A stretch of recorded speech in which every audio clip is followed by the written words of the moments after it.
العالمين.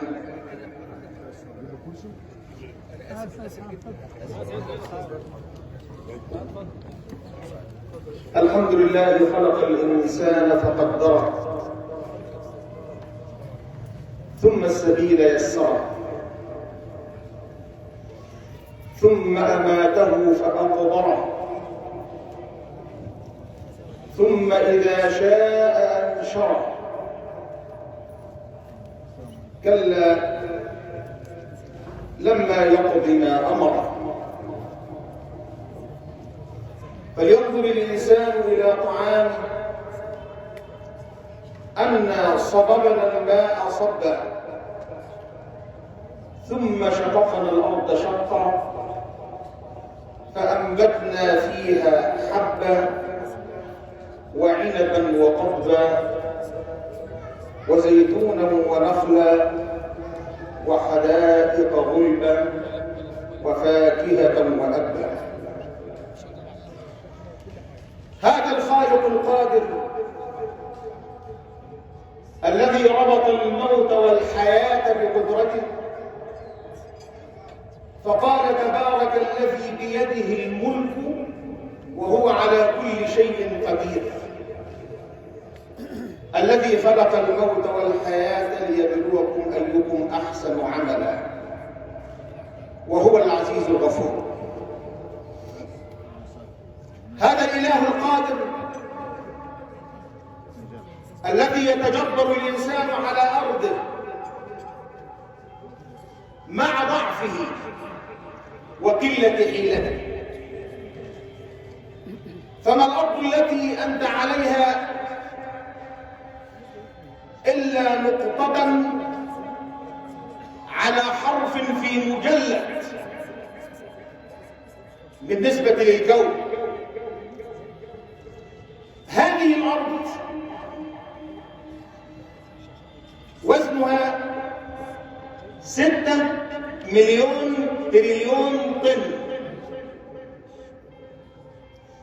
ومحيطها 40,000 كيلو، تدور حول نفسها في اليوم والليلة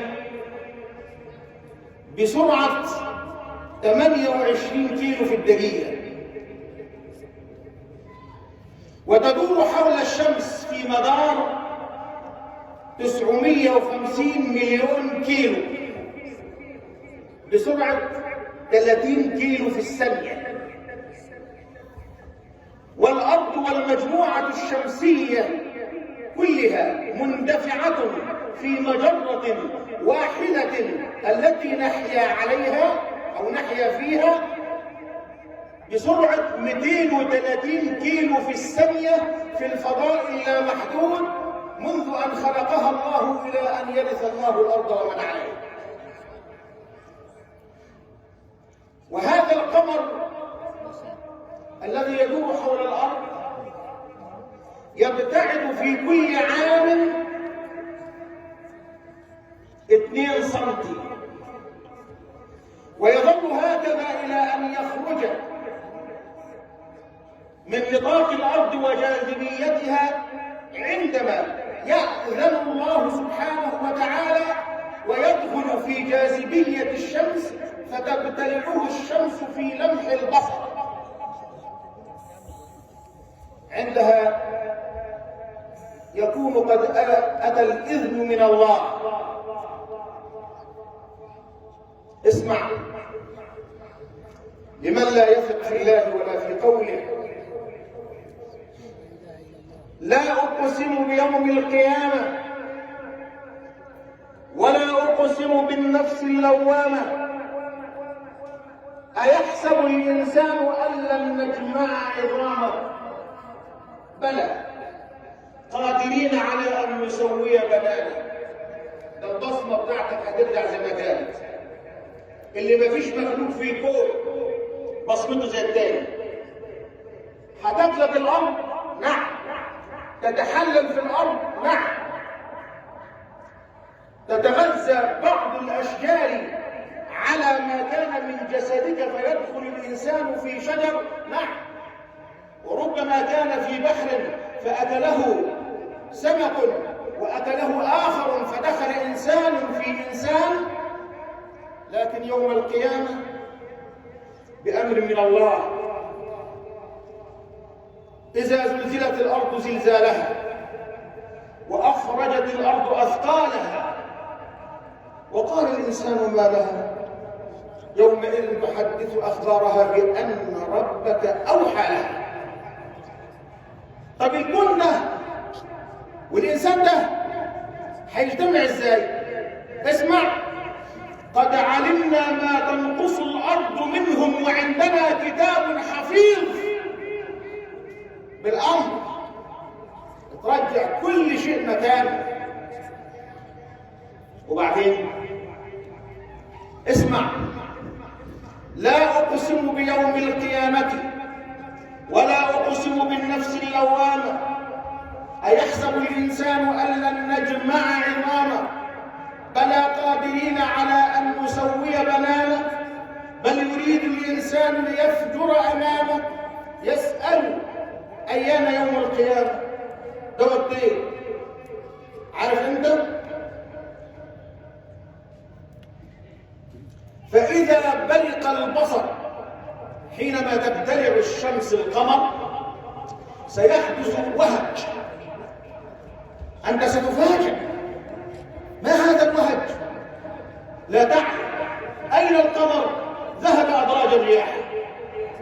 فإذا برق البصر وخسف القمر وجمع الشمس والقمر حينها يختل ميزان الكون فتنفرط أو ينفرط عقد النجوم من أماكنها.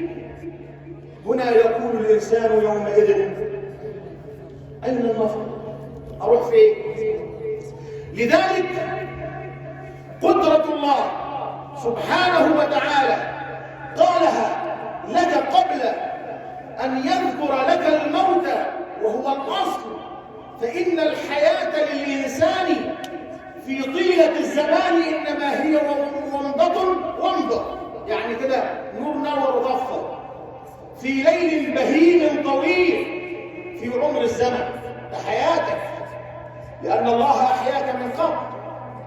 حينما خلق آدم قال النبي صلى الله عليه وسلم مسح الله على ظهر آدم فأخرج من ظهره كل ذرية نسمها أو كل نسمة برأها ثم نثرهم وكلمهم قبلا ألست بربكم؟ قالوا بلى شهدنا. وقرأ النبي صلى الله عليه وسلم وإذ أخذ ربك من بني آدم من ظهورهم ذريتهم وأشهدهم على أنفسهم ألست بربكم؟ قالوا بلى شهدنا أن تقولوا يوم القيامة إنا كنا عن هذا غافلين.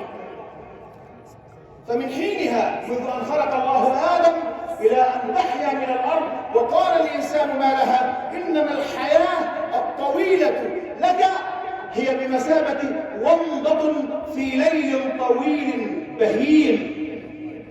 لذلك قال حبيبكم صلى الله عليه وسلم حينما قال له عمر بن الخطاب يا رسول الله ألم تتخذ فراشا وثيرا تنام على حصير يؤثر في جنبيك وكسرى وقيصر ينامون على الحرير؟ قال ما لي ولدنياكم، أنا ما له مال الدنيا بتاعتك، ما لي ولدنياكم. فما أنا في هذه الدنيا أو مثلي كمثل الدنيا كراكب استظل بظل شجرة ساعة من نهار في يوم صائف ثم ارتحل وتركها. دي قيمة الدنيا اللي احنا بنتكلم عليها وبناكل ميراث بعض عليها ونصدم اخواتنا البنات عليها ونقول يا بنتي انت خدي حقك من هنا عشان انت تاكله من الناحيه الثانيه. هي دي الدنيا، هي دي الحقيقه الوحيده الباقيه هو الموت فيها. فالغنى ياتي ويذهب والصحه تاتي وتذهب والولد ياتي ويذهب والزوجه تاتي وتذهب والذي ياتي ولا يذهب هو الموت، هو الحقيقه الواقعه.